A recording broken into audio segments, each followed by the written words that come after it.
qu'Ivry, en fait, ça devient une ville vraiment béton. Donc, on est près de 60 000 dans la ville. Il y a de moins en moins d'espace pour en fait, toute la population. Je me sens comme étouffé dans la ville. Il y a beaucoup de pollution, il y a de moins en moins d'espace, je trouve, parce que partout, en fait, j'ai l'impression qu'à chaque dizaine de mètres carrés de libre, il faut que la mairie en fait, produise un projet immobilier pour bâtir des immeubles.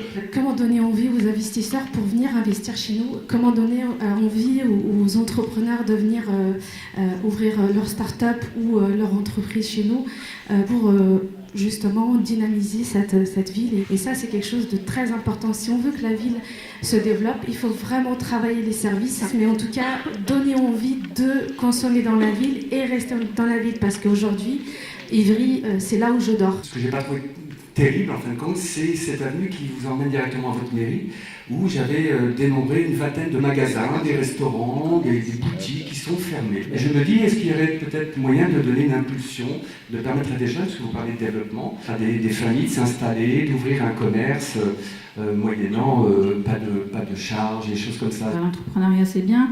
Est-ce qu'il y a une pépinière à Ivry? Est-ce qu'il y a des conditions de lancement de sa start-up ou de son entreprise qui sont facilitées à Ivry?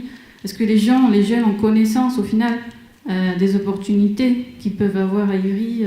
Ils auraient leur entreprise, ils verraient l'avenir de manière positive et ils dynamiseraient leur quartier.